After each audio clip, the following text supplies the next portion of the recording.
कोई तो है। सुबह का समय था।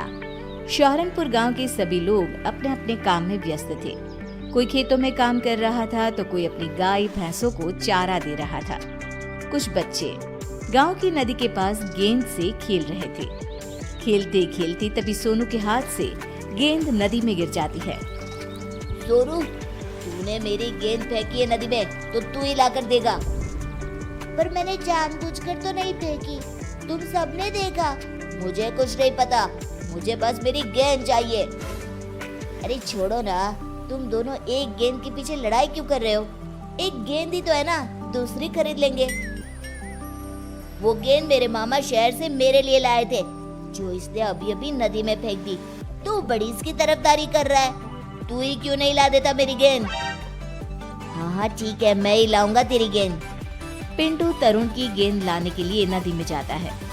सोनू उसे जाने से बहुत मना करता है क्योंकि गेंद पानी के बहाव से बहुत दूर जा चुकी थी, पर वो सोनू की एक नहीं सुनता और नदी में चला जाता है। नदी में जाते ही उसका पैर फिसल जाता है और वो जोर जोर से चिल्लाने लगता है, बचाओ बचाओ, कोई मुझे, मैं डूब रहा हूँ। तुम्हारी वजह से देखो क्या हो गया, पिंटू डूब रहा है। पिंटू, तुम चिंता ना करो, मैं अभी किसी को मदद के लिए लाता हूँ। सोनू गांव से किसी को बुलाकर लाता, उससे पहले पिंटू खुद ही पानी से बाहर आ जाता है। तभी सोनू पिंटू की माँ को अपने साथ लेकर आता है। मेरे बच्चे, तू नदी में क्यों गया था? अगर तुझे कुछ हो जाता तो मेरा क्या होता? पर तू बाहर कैसे आया? मुझे ऐसा लगा जैसे किसी ने मुझे पकड़कर नदी से बाहर निकाला है, पर जब मैंने अपने पीछे मुड़कर देखा तो वहाँ कोई नहीं था। पर माँ, सच में कोई तो था। अरे किसी ने भी बचाया हो, मेरा बच्चा बच गया, बस मुझे और क्या चाहिए।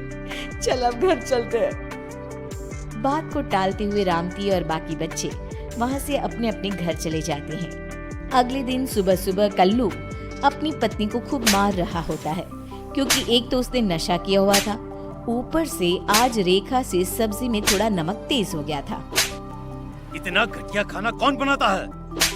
आज से तू इस घर में नहीं रहेगी, निकल जा यहाँ से।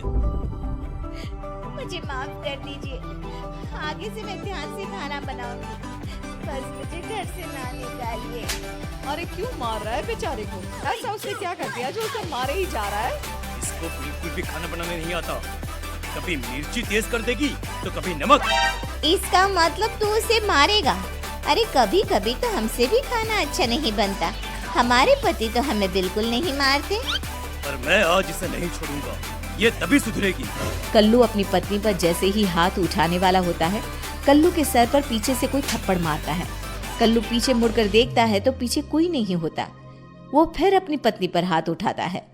अब के उसे पीछे से कोई तेज धक्का देकर नीचे गिरा देता है। कौन है जो मुझे मार रहा है?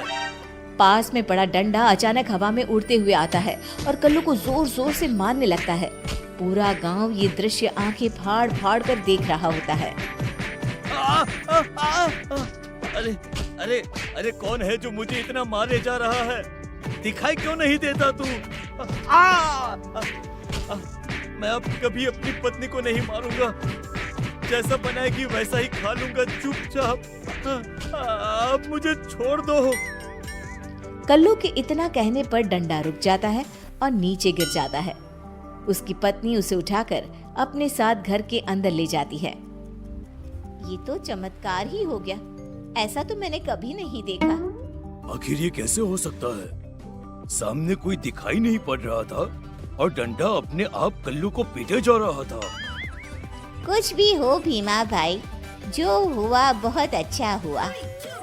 गांव के सभी लोग वहां से चले तो जाते हैं, पर रोज गांव में ऐसी ही घटना होने लगी जिसमें गांव वालों को शक होता है कि कोई तो है पर दिखाई नहीं देता वो। कुछ दिन बाद मनोरमा के झोपड़े में अचानक आग लग जाती है। उसके साथ उसका 2 साल का बच्चा भी अंदर झोपड़े में ही होता है। बचाओ बचाओ, कोई हमें! आग आग! अरे गांव वालों, मनोरमा बहन के झोपड़े में आग लग गई है, जल्दी आ जाओ। अगर इस आग को जल्दी से नहीं बुझाया तो मनोरमा और उसका बच्चा इसी आग में जलकर मर जाएंगे। उसका पति भी घर पर नहीं है। अरे वो तो खेत पर है। बातें बनाना बंद करो और जल्दी से इस आग को बुझाओ, जल्दी करो। आग इतनी तेज थी कि काबू में नहीं आ रही थी। हे भगवान बचा ले, अब तेरा ही सहारा है, मेरे बच्चे को बचा ले। तभी एक जोर का झोंका आता है आंधी का। धूल भरी, उसमें ढेर सारी रेत और मिट्टी थी। गांव वाले अपनी अपनी आंखें बंद कर लेते हैं क्योंकि आंधी में उन्हें कुछ भी दिखाई नहीं पड़ रहा था। तभी वो धूल भरा झोंका मनोरमा के झोपड़े से टकराता है। मिट्टी और रेत की वजह से आग बुझ जाती है और मनोरमा अपने बच्चे को लेकर बाहर आ जाती है। ये तो चमत्कार ही हो गया। एक पल में आंधी आई और आग बुझाकर चली गई। ऐसा लग रहा है जैसे जानबूझकर किसी ने वो आग बुझाई हो। कोई तो था जिसने मेरी और मेरे बच्चे की जान बचाई, पर वो दिखाई नहीं दिया।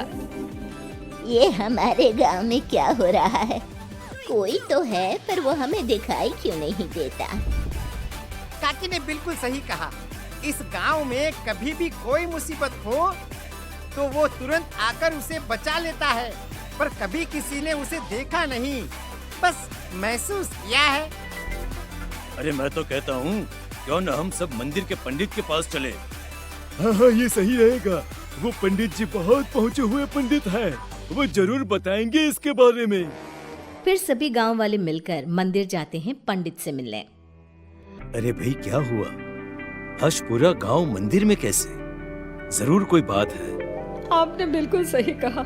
हम सब आपसे उसके बारे में ही पूछने आए हैं, जो गांव में है तो सही पर दिखाई नहीं देता। पर हम सबको पूरा विश्वास है कोई तो है जो सबकी इतनी मदद करता है। तभी मंदिर की जोर से घंटी बजती है। सभी गांव वाले घंटी की तरफ देखते हैं पर वहाँ कोई नहीं होता। जो मैं देख सकता हूँ वो आप सब नहीं देख पा रहे। वो घंटी किसने बजाई ये सोच रहे हैं ना? हाँ पंडित जी, फिर वही कोई दिखाई क्यों नहीं देता? आपको तो सब दिखाई दे रहा है, तो बताइए ना कौन है वो? कौन है? वो भूत है। उसी ने घंटी बजाई है और वो बिल्कुल मेरे सामने खड़ा है। भूत का नाम सुनते ही सभी हैरान रह जाते हैं। पंडित अपने लोटे से जल लेकर भूत के ऊपर डालता है। तभी वो भूत सभी को दिखाई देने लगता है। सभी उस भूत को देखकर डरने लगते हैं। इस भूत से तुम सबको डरने की कोई जरूरत नहीं। आगे की कहानी अब तुम ही बताओ इन सबको। हाँ, मैं हूँ वो जो कभी किसी के बच्चे को नदी से बचा रहा हूँ तो कभी किसी को आग से।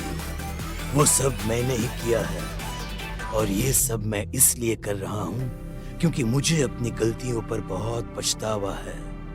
मैं वही चोर हूँ जो अक्सर गांव में चोरी किया करता था। मैंने बहुत से घरों को लूटा था। ये सब उसी का प्रायश्चित है।